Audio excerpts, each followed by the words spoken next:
We're here backstage with our good friends, Westbound Train. Thank you again for doing this. Yeah, absolutely, man. You guys are one of our favorite bands to interview at this point.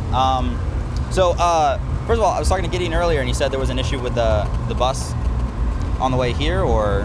Oh no, here today the air conditioning was out, and it's one of the hotter days of the year so far. So, we got it fixed. So. Right on. The situation has been tour managed. We're cool in the shade. It's cool again.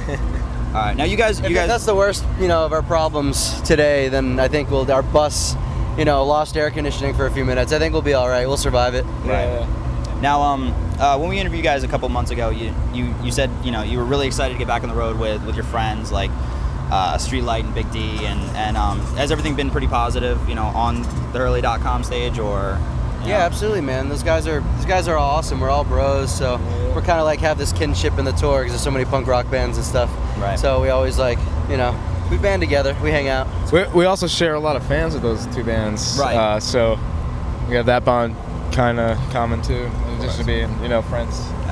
Now we talked to Census Fail earlier. I caught your guys' set in Scranton 2 days ago, and there was a little bit of like a culture clash, as it seems, with Census Fail's fans, waiting around for them, and to the point where Obi even called out, a couple people in the crowd. I mean, is that something that's happened regularly, just being paired up with a smartphone stage? Yeah, it is, and I think it happens. I think it happens every day, and I think it's very intentional.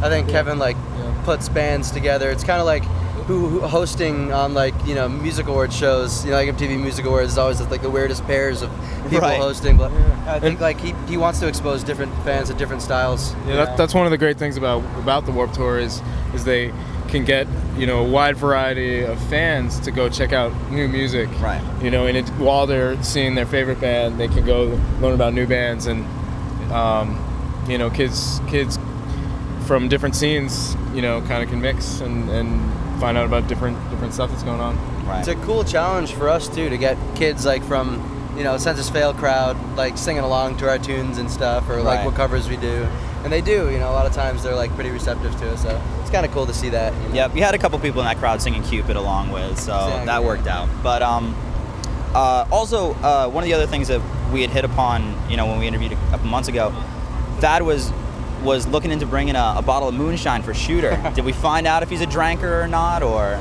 you guys got to? I don't know if they've gotten to hang out yet, but I think Shooter just started the tour again. He was on the first couple days and then started again a couple days ago. So we actually missed him the first week or so, but I have the skinny. There's a lot of weeks ahead. Thad didn't get the moonshine. He wasn't able to score the moonshine. But we were talking to Shooter outside of catering the other day, and Thad was like, oh yeah, it was like a Michael Jackson themed barbecue that night, and he's like, oh, you coming to the Michael Jackson barbecue? Shooter's like, yeah, man, gotta bring my Jesus juice. Thad's like, Jesus juice? What's Jesus juice, man? Yes. He's like, it's wine in a Coke can. So Shooter Jennings apparently his he's poison is it's official. He's a drinker. Shooter Jennings is a drinker. That ended up being between me and Dan, an inside joke after that interview. It was so funny. Nice. But I know you guys are really busy. It's a crazy tour. You guys have done, I can't imagine how much press at this point. So I'm not gonna hold you up too much longer. Right on. I really appreciate it again. Seriously, Thanks you so guys much, you guys have been so good to us. It's always good to hang out with you guys. Yeah. So, cheers. Yeah, so